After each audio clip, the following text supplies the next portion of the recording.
Okay, hello friends, Stephanie D's with Chalky Decor and Vintage. And this is Sweet Pickins milk paint. I'm going to show you how to mix it.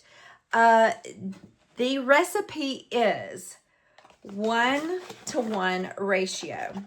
So 1 scoop or whatever you mix, this is 1/8 of a cup, to, and it's powder, to 1 part water. You can do that, and it's warm. The recommendation is warm water, and you can see this says warm. It's kind of warmer than what I have my environment, so it's kind of cushion.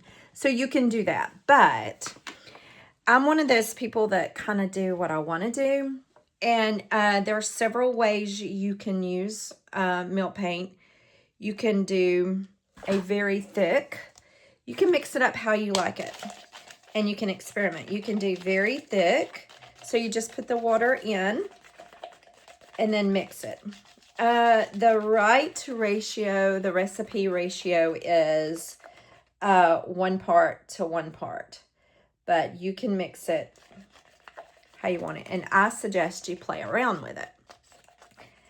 I will show you. That is probably a little too thick, but let's show you how it goes on. I'm going to grab a brush that I've been using for the cabinet behind me. And let's grab the really thick, and let's see what it's going to look like. Now, this cabinet is very rough.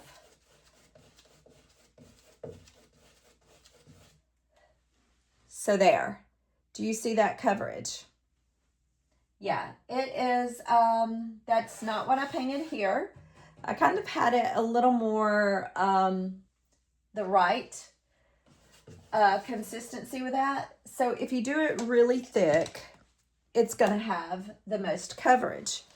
So if you do like more of the, it says a milkshake. It should be a milkshake consistency. What I like to do is start with the least amount of water to get it wet and mix it up. And then I go from there.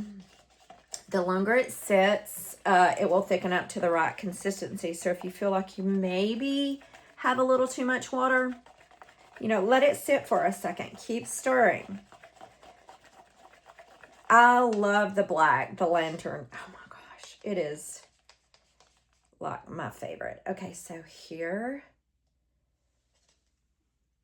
is that. It's like a melted milkshake consistency. So that is probably the correct suggested, and it will drip. But if you can see, so I got some there. Now this cabinet's not going to stay this color.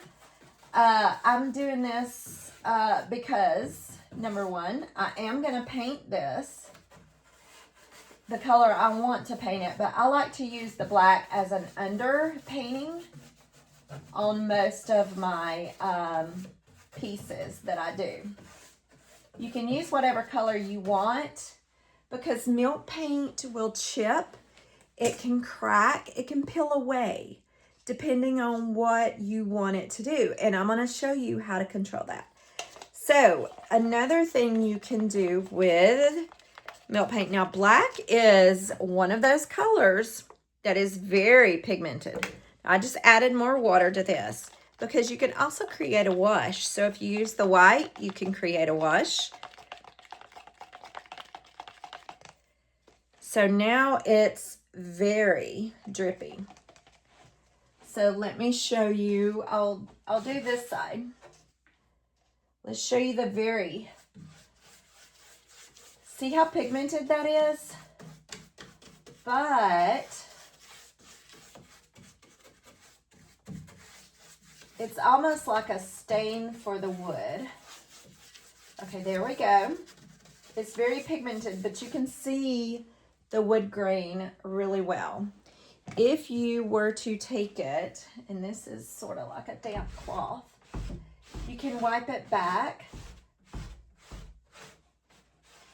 And it would be like a stain. Let me see if I can move you just a wee bit closer without disturbing my...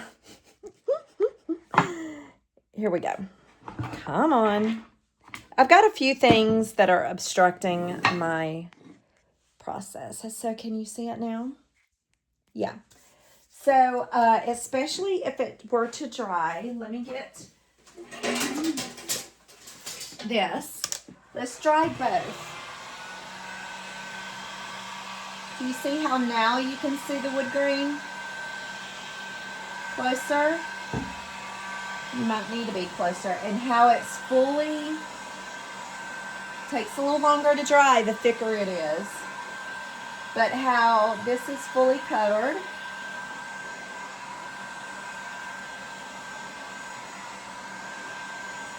And how that one is more like a stain. Milk paint is so, look how dark. I love ink. I mean, it's just like ink. I love Sweet Pickins milk paint. So there we have it. I'm going to show you, I'm going to take the camera out and show you how close it is on this video. Okay, so you can see where it was very watery, more than what recommended. Very thick. It still has yet to completely dry. And then recommended. And it's drying faster, but not as fast. So that's the recommended. See? That's why I love Sweet Pickins milk paint.